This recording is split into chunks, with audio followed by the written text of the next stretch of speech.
म्हटलं की मी वयाने सगळ्यात लहान असल्यामुळे सगळ्यात शेवटी माझा नंबर येईल, पण हा चढता क्रम आहे.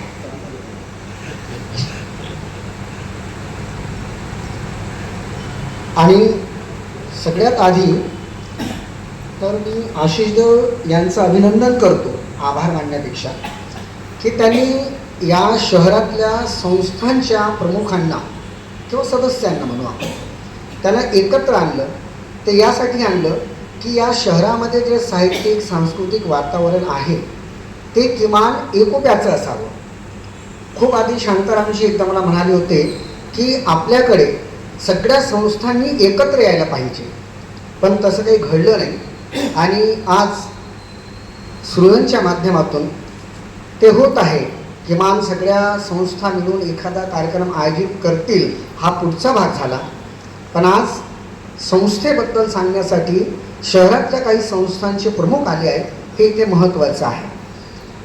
सूर्यवंशबद्दल सांगणं मला वाटतं आता विषय असा आहे की उद्देश, उपक्रम आणि अपेक्षा. पण सूर्यवंशबद्दल 15 मिनिटात सांगणं शक्यच नाही, हे सगळ्यांना माहीत आहे. म्हणजे मला वाटतं इथे अनेक जण सूर्यवंशाच्या कार्यक्रमाला आलेले आहेत. सूर्यवंश ही संस्था मागच्या 15 वर्षाचा जर आढावा घेतला तर एक पुस्तक होऊन जाईल. चांगले अनुभव, वाईट अनुभव, कार्यक्रम, लोकांनी दिलेली साथ, लोकांनी दिलेला नकार, या सगळ्यांबद्दल जर बोलायला बसलो तर मला वाटतं 1-1.5 तास सहजच निघून जाईल. पण आशिष देव यांनी मला सांगितलेलं होतं की 5 मिनिटं उद्देश, 5 मिनिटं उपक्रम आणि 5 मिनिटं अपेक्षा. पण मला असं वाटतं की रसिकांची जी अपेक्षा एखाद्या संस्थेकडून असते, तर संस्थांची जी अपेक्षा आहे ती 2 मिनिटातच सांगणं होऊन जाते की नेमकी आम्हाला काय अपेक्षा आहे. त्याच्यामुळे 6 मिनिटं, 6 मिनिटं आणि 3 मिनिटं असं मी एक विभागणी त्याची करू शकतो. सूर्यवंशाची जी निर्मिती आहे आणि ती संस्था काढण्यामागचा उद्देश, खरं म्हणजे माझ्या ध्यानी मनी नसतानाही सूर्यवंशी अस्तित्वाला आलेली संस्था आहे. खूप आधी म्हणजे 2005-06च्या दरम्यान जेव्हा मी कविता लेखनाकडे नव्याने वळलो, त्यावेळेस कुठल्या तरी संस्थेत आपण असावं असं मला वाटत होतं. पण शहरात साहित्य संस्था म्हणून, सांस्कृतिक संस्था नाही, म्हणजे आता बोझावर जी आहेत त्यांची संस्था ही सांस्कृतिक संस्था आहे आणि ती खूप जुनी संस्था आहे.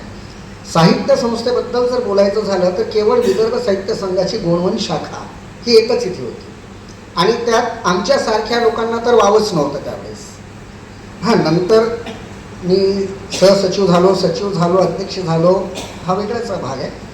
पण त्यावेळेस जेव्हा आम्ही लिहित होतो 5-6च्या दरम्यान, त्यावेळेस असं काही तिथे वाव नव्हता आम्हाला, किंवा आम्ही गेलो नसेल तिथपर्यंत. मग अशा वेळेस प्रहार नावाची एक संस्था चंद्रपुरात होती.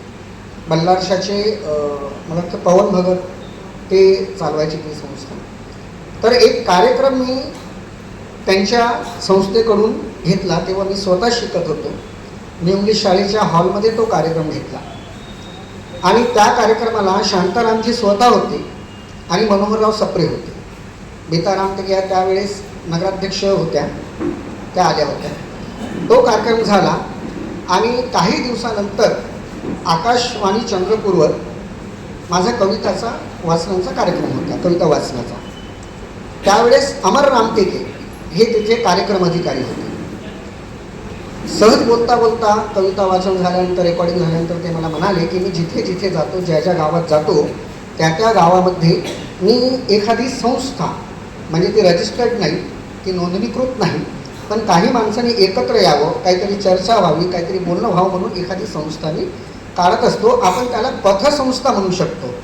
जसे पथनाट्य असतात, पथसंस्था नाही, पथसंस्था. तर अशी 4-5 माणसं मिळून काहीतरी करतील या उद्देशाने ते एकत्र यायचे. त्यावेळेस बंडोपंत बोढेकर, शेष देऊरमल्ले, शिवशंकर भुगोल आणि अमर रामटेके हे 4-5 लोक एखाद्या कवीची किंवा लेखकाची जयंती, पुण्यतिथी आणि छोटे मोठे कवितेचे कार्यक्रम, म्हणजे कविता वाचनाचे, त्यांची एखाद्या खोलीत वगैरे बसून करायचे.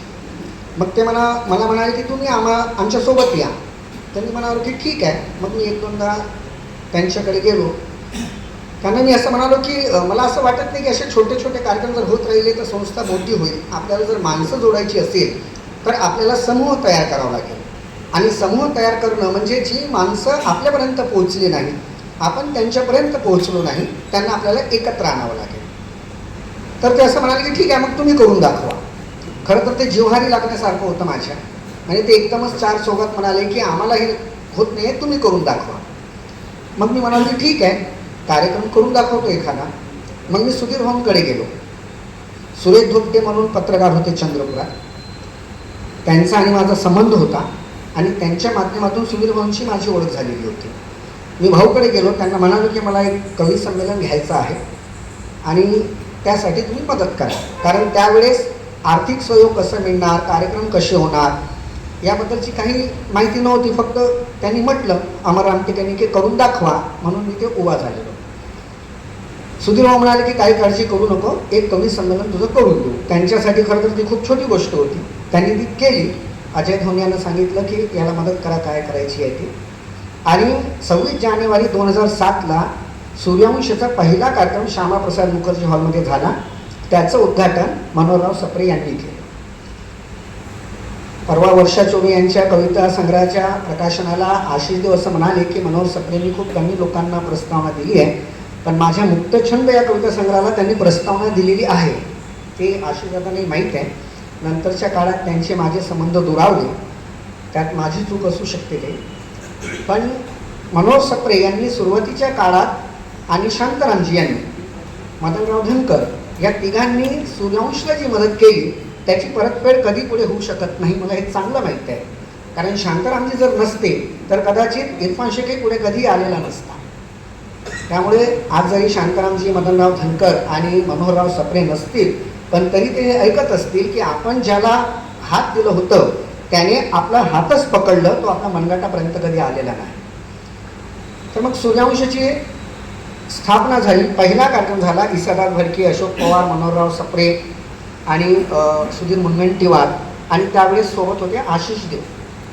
खरं तर सूर्यवंशबद्दल सांगत असताना आशिष देवबद्दल नाही बोलावं असं होऊ शकत नाही, त्यांची स्तुती करावी यासाठी मी बोलत नाही.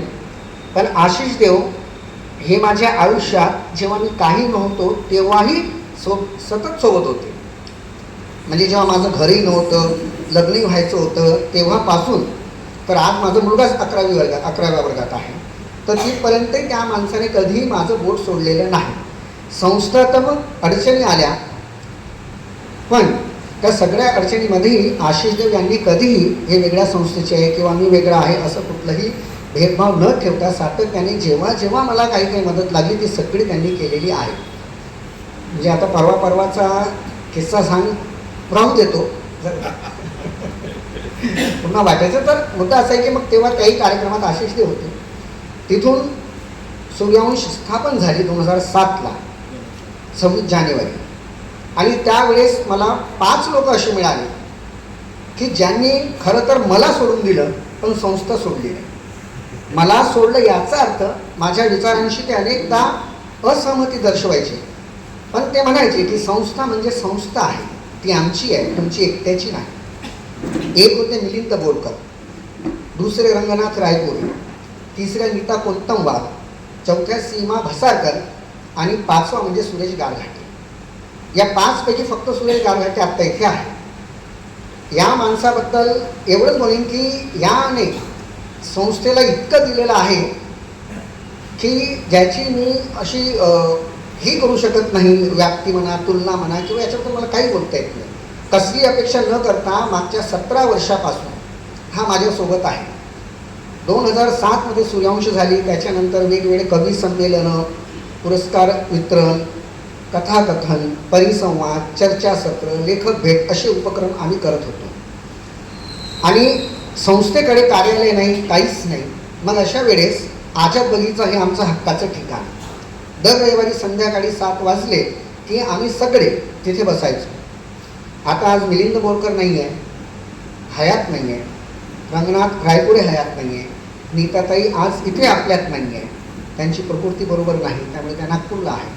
सुरेश आहे, सीमाताई नाही आहे.